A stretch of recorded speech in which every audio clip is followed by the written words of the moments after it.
গরম গরম শীতকালীন সবজি ভাজি আর মাছ ভুনা, আহা কি মজার। আসসালামু আলাইকুম সবাইকে, কেমন আছেন আপনারা সবাই? আশা করি সবাই অনেক ভালো আছেন। আমি আজকে চলে আসলাম আপনাদের সাথে আজকের রেসিপিগুলো শেয়ার করার জন্য। তো এই তো আমি আজকে শুরু করেছিলাম সবজি ভাজি। যেহেতু এখন শীতকাল, তো আমরা সবাই ফুলকপি দিয়ে সবজি খুবই পছন্দ করি খেতে, যেটা আমরা ভাত বা রুটির সাথে পরোটার সাথে খুব ভালোভাবে জমে যায় খাওয়াটা। প্রথমেই এখানে ফুলকপি, গাজর সিদ্ধ করে নিলাম। আগে আমি ফুলকপিটা সিদ্ধ করেছি। ফুলকপিটা অনেকটাই সিদ্ধ হয়ে আসার পরে গাজরটা এখানে অ্যাড করে দিয়েছি। তো এটা আমি একটা ছাঁকনিতে ছেঁকে নিলাম অন্যদিকে, আর এইদিকে আমি তেল দিয়ে সেটাতে প্রথমে রসুনটা ভেজে নিচ্ছি। আর রসুনের সাথে আমি দিয়েছি কালো জিরা। আপনারা অনেকেই হয়তো বা কালো জিরা খেয়ে থাকেন, আবার অনেকে পছন্দ করেন না। তবে এই ধরনের সাদা যেকোনো ভাজিতে আমি এই কালো জিরাটা দিয়ে থাকি। এটা আমার কাছে অনেক ভালো লাগে। আর কালিজিরা যেহেতু আমাদের হেলথের জন্য অনেক ভালো, অনেকে কালিজিরা ভর্তাও খায়। তো আমি চেষ্টা করি এই ধরনের ভাজিগুলাতে দেওয়ার জন্য। এই তো ভাজা হয়ে যাওয়ার পরে আমি এখানে আগে থেকে সিদ্ধ করে রাখা সবজিগুলা দিয়ে দিলাম। আর সবজিগুলা দেওয়ার পরে এখানে আমি অল্প পরিমাণে লবণ দিয়ে নেব।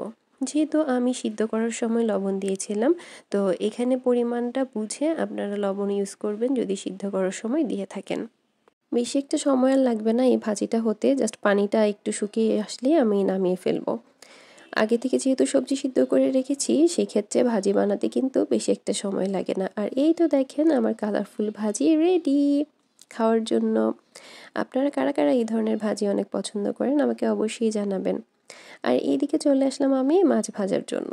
মাছগুলো আগে থেকেই আমি লবণ, হলুদ, মরিচ দিয়ে মাখিয়ে রেখেছিলাম, আর এই পর্যায়ে এগুলা ভেজে নিচ্ছি।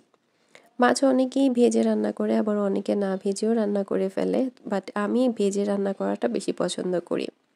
তো এখানে পেঁয়াজ ভেজে নিলাম মাছটা হয়ে যাওয়ার পরে। আর সাথে আমি দিয়েছিলাম এখানে টমেটো, একটা বেগুন দিয়েছিলাম আমার গাছের, আর এখানে দিয়েছি পেঁয়াজকলি। এই সবগুলো ভালো করে একটু তেলের মধ্যে ভেজে নিয়ে এখন আমি সব মশলা একে একে দিয়ে দিয়েছি এখানে। মশলাগুলোর মধ্যে নর্মাল আমরা তরকারিতে যে মশলাটা ইউজ করি সেগুলোই দিয়েছি, লবণ, হলুদ, মরিচ, ধনিয়া, জিরা, এই সবগুলো দিয়ে হালকা একটু পানি দিয়েছি, দিয়ে আমি মশলাটা এখন কষিয়ে নিব এর সাথে। এই যে দেখেন এখন পুরাটাই নেড়েচেড়ে মিশিয়ে নিয়েছি। এখন আমি এই পর্যায়ে এটা ঢেকে দেব কিছুক্ষণের জন্য, দেখি কেমন হয় সিদ্ধটা। ঢাকনা উঠিয়ে দেখলাম অনেকটাই সিদ্ধ হয়ে গিয়েছে, পানি উঠলো।